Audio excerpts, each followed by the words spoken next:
बुलंदी देर तक किस शख्स के हिस्से में रहती है, क्योंकि बहुत ऊंची इमारत हर घड़ी खतरे में रहती है। कल सियासत में भी मोहब्बत थी और आज मोहब्बत में भी सियासत है। नमस्कार, मैं हूं आपके साथ में भूपेंद्र और फिर एक बार आप रिपब्लिक सागर मीडिया के साथ हैं। अगर आपने हमारे चैनल को अभी तक सब्सक्राइब नहीं किया है, फॉलो नहीं किया, तो सबसे पहले हमारे चैनल को सब्सक्राइब और फॉलो करें and don't forget the press the bell icon to get all the notification for our upcoming videos.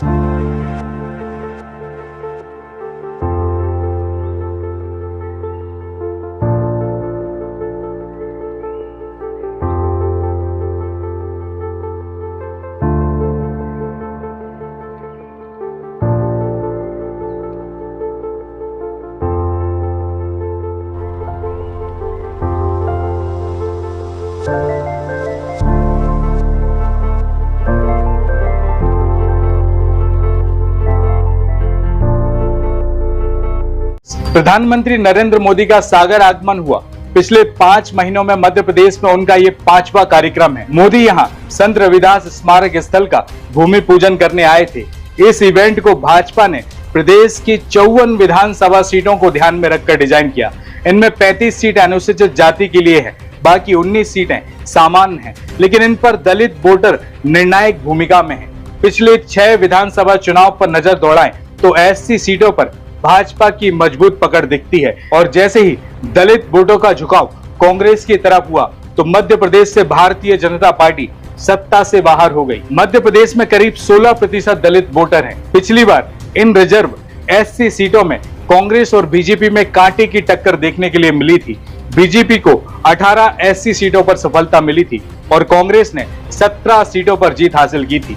2013 के विधानसभा चुनाव की तुलना में कांग्रेस के हाथ 13 सीटें ज्यादा आई थी, जबकि भारतीय जनता पार्टी को 10 सीटों का नुकसान हुआ था। इसी वजह से 2018 में कांग्रेस की सरकार मध्य प्रदेश में बनी थी। मध्य प्रदेश के सागर जिले में प्रधानमंत्री के कार्यक्रम की रूपरेखा तय करने की खास वजह है कि उन्हें संत रविदास के भव्य स्मारक का भूमि पूजन करना है। लेकिन सागर बुंदेलखंड का सेंटर पॉइंट भी माना जाता है। बुंदेलखंड में कुल 26 सीटें हैं और यहाँ सबसे अधिक दलित वोटर हैं।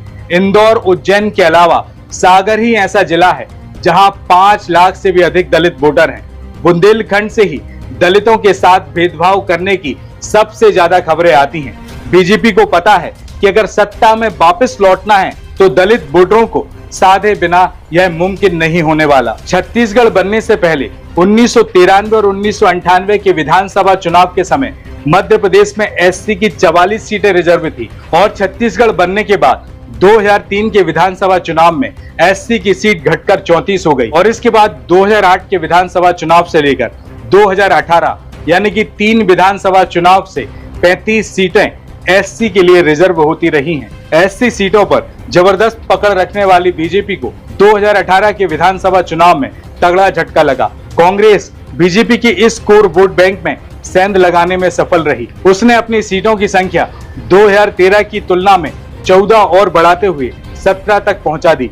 यहीं बीजेपी 28 सीटों से घटकर 18 ही रह गई। बीजेपी को 2020 में एक और झटका डबरा विधानसभा सीट से लगा। यहाँ की विधायक इमरती देवी को पार्टी में शामिल करते हुए बीजेपी ने उपचुनाव में उतारा था, पर दलित वोटरों ने इमरती की बजाय कांग्रेस प्रत्याशी का साथ दिया। मध्य प्रदेश में दलित वोटरों में जाटा, मोची, सतनामी की संख्या 47% तक है। वर्ष 2011 की जनसंख्या के अनुसार अनुसूचित जाति की आबादी 1 करोड़ 13 लाख से अधिक है और इनमें भी जाटा, मोची, सतनामी की संख्या 47% से अधिक है। मध्य प्रदेश में 35 रिजर्व सहित 54 सीटों पर दलित वोट ही निर्णायक है और ये संख्या किसी को भी सत्ता में लाने या उसे बाहर करने के लिए पर्याप्त है और यही कारण है कि बीजेपी एससी वोटरों पर बड़ा फोकस कर रही है। 30 साल में 3 बार सत्ता में आई कांग्रेस एससी सीटों में पैठ बनाने के मामले में पीछे है। कांग्रेस एकमात्र डबरा में अपना गढ़ बना पाई है क्योंकि कांग्रेस 2008 से लगातार वहां जीत रही है। पिछली बार यहां की कांग्रेस विधायक इमरती देवी सिंधिया के साथ बीजेपी में शामिल हो गई थी और जब 2020 में उपचुनाव हुआ तो वहां के लोगों ने एक बार फिर कांग्रेस को जीत दिला दी थी। मध्य प्रदेश में बहुजन समाज पार्टी बीजेपी और कांग्रेस के समीकरण बिगाड़ने में सक्षम है।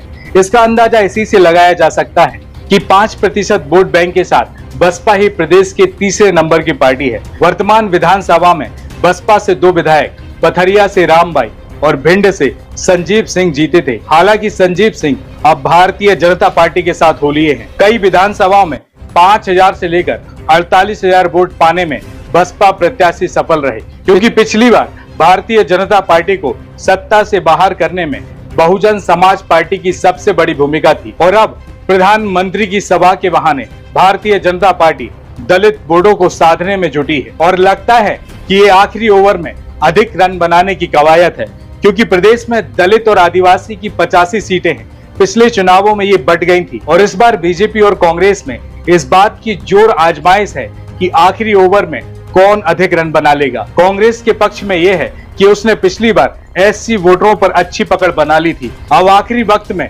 कौन सफल होगा, ये उस वर्ग को लुभाने की चल रही कवायद से समझ सकते हैं। बीजेपी की ओर से लगातार दलित वोटरों को अपने पाले में लाने के जतन किए जा रहे हैं और ये संयोग कहें या दुर्योग कि सागर और बुंदेलखंड से ही दलित उत्पीड़न की घटनाएं हाल फिलहाल में सबसे अधिक सामने आई हैं। सागर में दलित उत्पीड़न की घटनाएं कुछ अधिक ही हुई हैं और बीजेपी को लगता है कि बिंद में उसकी जो सीटें कम होंगी उसकी भरपाई बुंदेलखंड की सीटों से कर लेगी और यही कारण है कि प्रधानमंत्री नरेंद्र मोदी का कार्यक्रम सागर में तय हुआ। आप अपनी राय नीचे दिए हुए कमेंट बॉक्स में अवश्य दें और इसी के साथ मैं आप सभी से विदा लेता हूं।